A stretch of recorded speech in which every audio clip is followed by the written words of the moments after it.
ભરૂચના અંકલેશ્વરમાં 3 રસ્તા શાક માર્કેટ વિસ્તારમાં નગરપાલિકાની ડિમોલિશન કાર્યવાહીના વિરોધમાં શાકભાજી વિક્રેતાઓ અને લારી ધારકોએ ઉગ્ર વિરોધ નોંધાવ્યો હતો।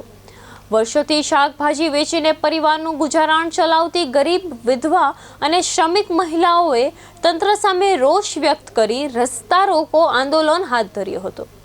ટ્રાફિક સમસ્યાના કારણસર નગરપાલિકા દ્વારા રસ્તા પરના દબાણ દૂર કરવાની કાર્યવાહી કરવામાં આવી રહી છે, જેના વિરોધમાં વેપારીઓ રસ્તા વચ્ચે સૂઈ જઈ અનોખી વિરોધ કરતા જોવા મળ્યા હતા। વિક્રેતાઓનું કહેવું છે કે વર્ષોથી તેઓ અહીં ધંધો કરે છે અને હવે તેમની આજીવિકા છીનવાઈ રહી છે।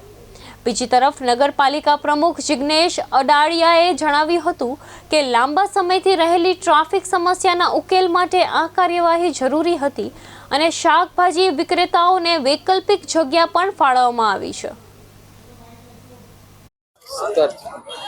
આજ રોજ 3 રસ્તા શાક માર્કેટ પર જે ટ્રાફિકની સમસ્યા હતી, વર્ષો જૂની ટ્રાફિકની સમસ્યા હતી, એ ટ્રાફિકને એ કરીને અમે લોકોએ આ બધા જે ટોપલા ગામડેથી જે બધા ટોપલા લઈને વેચવા આવતા હતા શાકભાજી, એમના માટે હંગામી ધોરણે અમે બાજુની એક જગ્યા એમને ખુલ્લી કરી આપી છે અને અહીંયા વ્યવસ્થિત અમે એમને લેવલિંગ કરીને આ બધી બહેનો અહીંયાથી શાકભાજીનો વ્યવસાય કરે અને રોજીરોટી કમાઈ રહે એ માટે અમે આયોજન કર્યું છે। બીજું કે અહીંયા ગાડી બેઠક કરવાથી પાર્કિંગની જે સમસ્યા જે હતી તે અમારે જે અંદર પાર્કિંગ બનાવ્યું છે એમાં પાર્કિંગ થશે। આની સાથે જ અમે જે માર્કેટની બાજુમાંથી જે સંજયનગર બાજુ જતો જે રોડ હતો તે બી વર્ષો જૂનું બધા લારી ગલ્લા ને એ બધું હતું, એનું પણ આજ રોજ અમે ડિમોલિશન કર્યું છે। જે સ્થાનિક મહિલાઓ છે એમનું કહેવું છે કે અમે આજુબાજુના ગામથી રોજગારી મેળવવા આવીએ છીએ, પરંતુ જે નગરપાલિકાની જગ્યા છે એમાંથી જે લગભગ બહારના એટલે પરપ્રાંતિય લોકો છે એમને નગરપાલિકા દ્વારા ફાળવી આપવામાં આવી। શું કહે મારું એ તબક્કામાં બી મારું સર્વે ચાલી રહ્યું છે, એમાં પણ જે પણ કંઈ હશે તે રીતની કાર્યવાહી થશે ને હું મારી રીતે સર્વે કરાવીને એની બી આખી વિસ્તૃત માહિતી લઈને એમાં બી ટૂંક સમયમાં કાર્યવાહી કરવાની બાંયધરી આપું છું। આજે તમે મારી જોડે જોઈ શકો છો કે આજે આ બધી બહેનો આંદોલન પર ઉતરી છે।